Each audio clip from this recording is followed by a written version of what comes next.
सिद्धार्थ के ऊपर आज जाह्नवी का जादू हावी हो चुका था। उसने अपना पूरा वेट जाह्नवी के ऊपर छोड़ दिया और उसके हाथों को होल्ड करके बेइंतहा उसके नेक पर किस किए जा रहा था और जाह्नवी भी आंखें बंद किए मुस्कुरा रही थी। लेकिन तभी सिद्धार्थ का फोन बजा। वो एकदम से जाह्नवी के ऊपर से उठ गया, जैसे किसी सपने से बाहर आया हो। उसने एक नज़र जाह्नवी को देखा जो सो चुकी थी। उसने अपने माथे पर आया पसीना पोंछा और अपनी तेज चल रही सांसों को नॉर्मल करने लगा। सिद्धार्थ वहीं बेड पर बैठ गया और जो अभी उसने किया उसके बारे के सोचने लगा। What am I doing and why? मैं क्यों इसकी तरफ खींचा जा रहा हूँ? ये क्यों मुझे अट्रैक्ट करती है?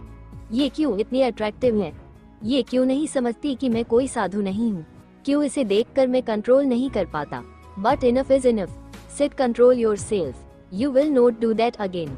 ऐसा कहते हुए सिद्धार्थ वहीं बैठकर सिगरेट पीने लगा। कुछ ही देर में उसके बेडरूम में धुआं भर गया, जिससे जाह्नवी को हल्की खांसी आ गई। सिद्धार्थ ने एक नज़र जाह्नवी को देखा और उठ के अपने कपबोर्ड से अपनी शर्ट निकाली और अपनी आंखें बंद करके जाह्नवी को पहना दी और खुद सोफे पर जाकर सो गया। अगली सुबह सिद्धार्थ की आंखें खुली तो उसने देखा जाह्नवी अभी तक सो रही है। शादी के बाद से आज पहली बार जाह्नवी सिद्धार्थ के उठने के बाद भी सो रही थी। वो उठा और नीचे गया। उसने हॉल में जीत, कुशल, समीर, लक्ष्य, आशी को देखा। सब कॉफी पी रहे थे। जीत ने जब सिद्धार्थ को नीचे आते देखा वो तुरंत उसके पास गया और उससे पूछने लगा, सिद्धार्थ, जाह्नवी कैसी है? जीत की बात पर सिद्धार्थ ने कहा, शी इज फाइन।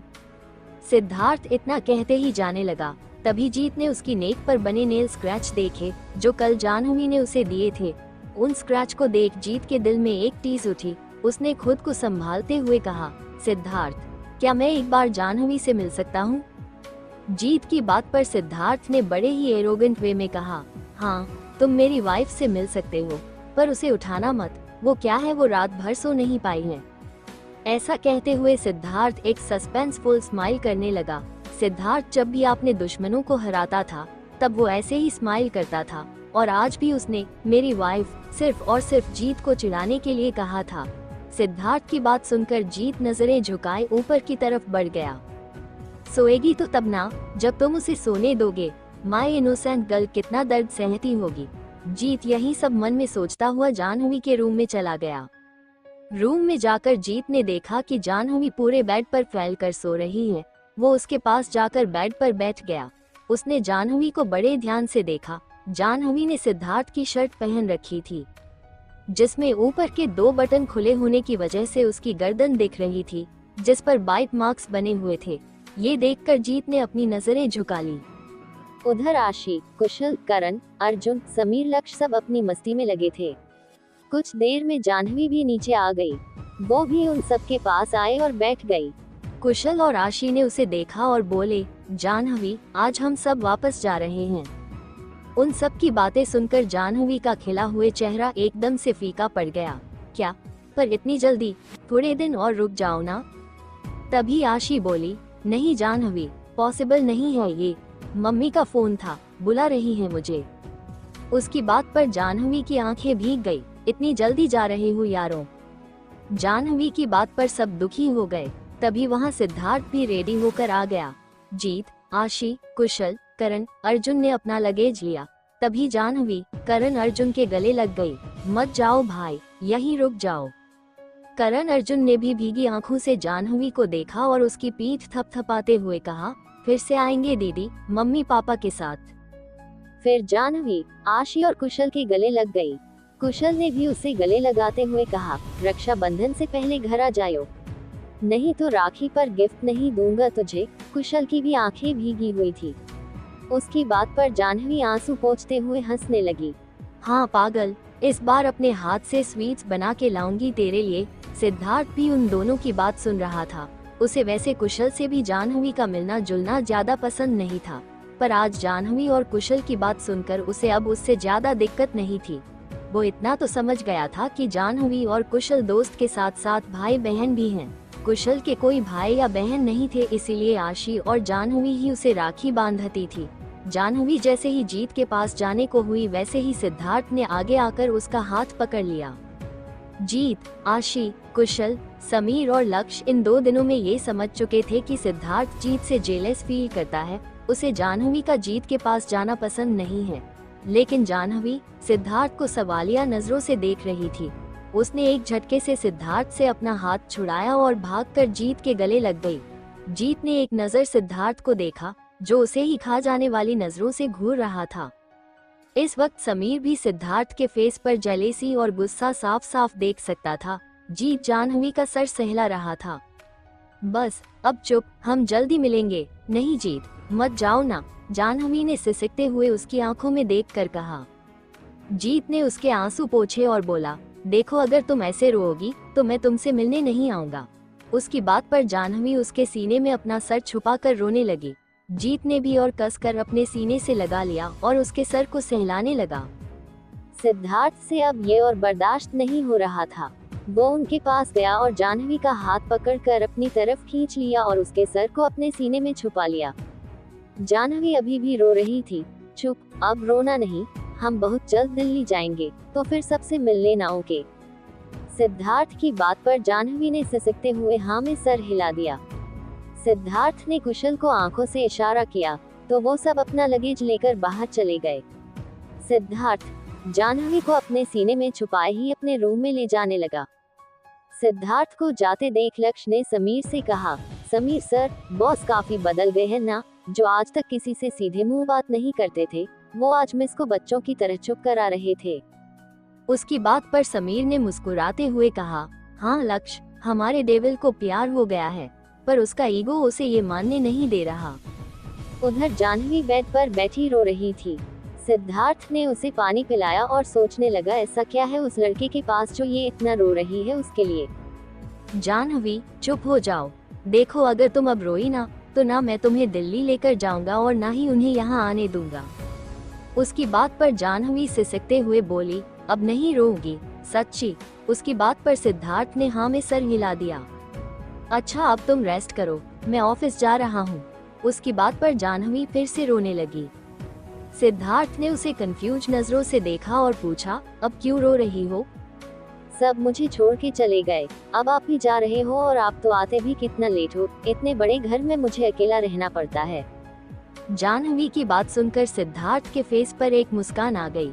ओके, रो नहीं, आज जल्दी आ जाऊंगा। उसकी बात पर जाह्नवी ने अपने आंसू पोंछते हुए कहा, हूँ। उधर हॉल में एक केयर टेकर जो आज ही अपॉइंट हुई थी, इधर उधर घूम रही थी। तभी उसने किसी को मैसेज किया, मैडम अभी उन दोनों के से कोई नीचे नहीं आया। कुछ ही सेकंड में रिप्लाई आया, उन दोनों पर नजर रखो और मुझसे मैसेज में ही बात करना। कुछ ही देर में सिद्धार्थ नीचे आता दिखाई दिया। सिद्धार्थ को देखकर कविता केयर टेकर के फेस पर एक डेविल स्माइल आ गई। सिद्धार्थ तेज कदमों से होता हुआ नीचे आ रहा था। उसके पीछे जाह्नवी भी थी।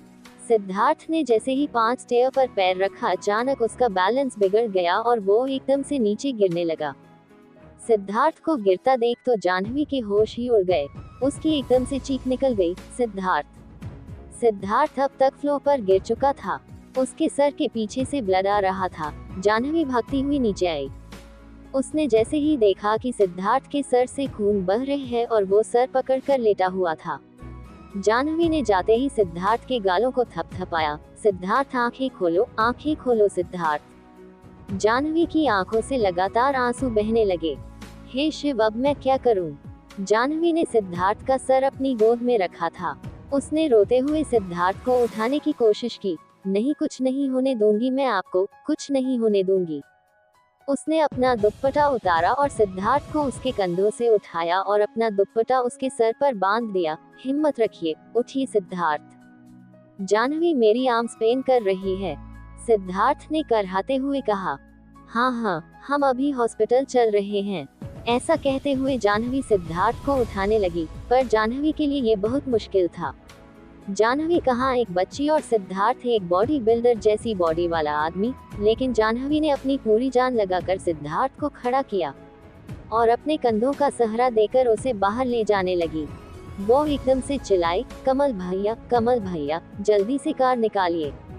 जाह्नवी की आवाज सुनकर कमल जल्दी से उसके पास आया और एक पल के लिए हैरान हो गया। उसने जल्दी से कार का गेट ओपन किया जानहवी ने जल्दी से सिद्धार्थ को कार में बैठाया और खुद भी बैठ गई।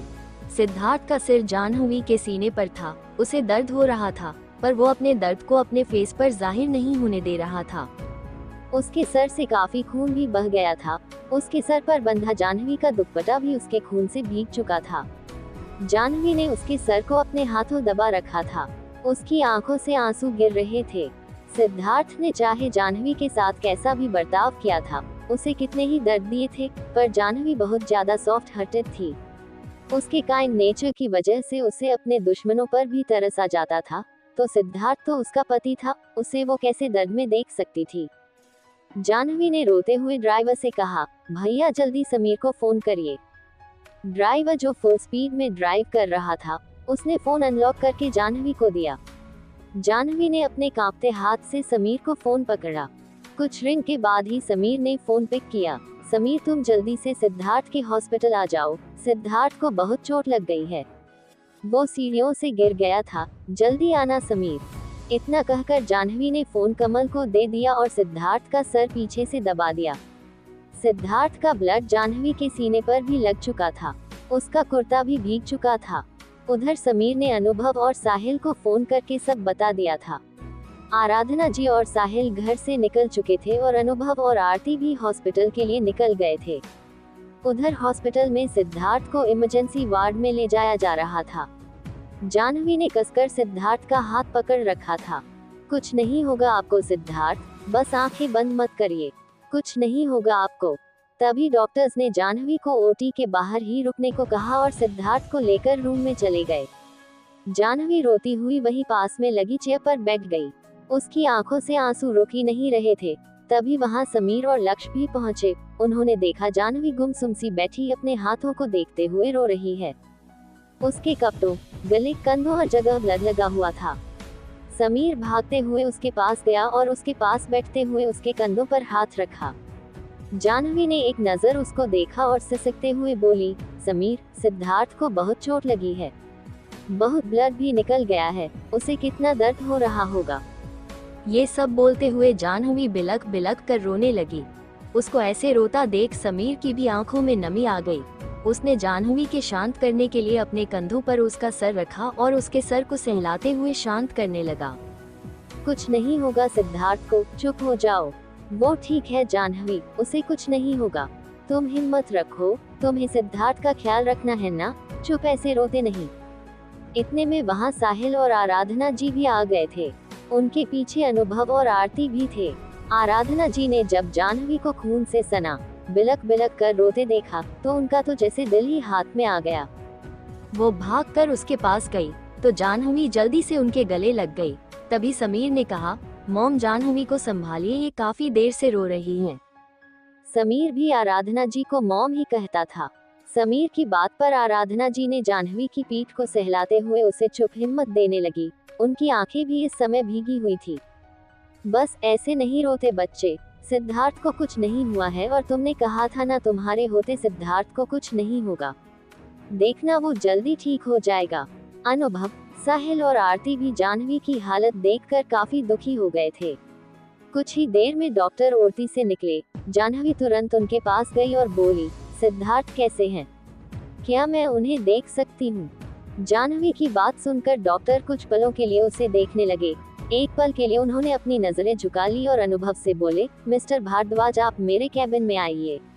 ऐसा कहकर वो अपने कैबिन में चले गए। अनुभव ने एक नजर जानहवी को देखा और डॉक्टर के केबिन में चले गए। जानहवी को डॉक्टर का ऐसे बिना कुछ बताए चले जाना खटक गया। उसने हैरान होते हुए आराधना जी से कहा, मम्मी जी डॉक्टर ऐसे बिना बताए क्यों चले गए? उन्होंने कुछ बताया क्यों नहीं? सिद्धार्थ ठीक तो है ना? उसे कुछ हुआ तो नहीं? मैं अभी देखकर आती हूँ। ऐसा कहते हुए जानहवी ओटी की तरफ भाग गई। तभी आराधना जी ने कहा, समीर रोको उसे। समीर ने भागकर जानहवी को पकड़ा तो जानहवी सिसक कर रोती हुई खुद से ही कहने लगी, नहीं नहीं, मैं कुछ नहीं होने दूंगी सिद्धार्थ को, उसे कुछ नहीं होगा। पर उस डॉक्टर ने कुछ कहा क्यों नहीं?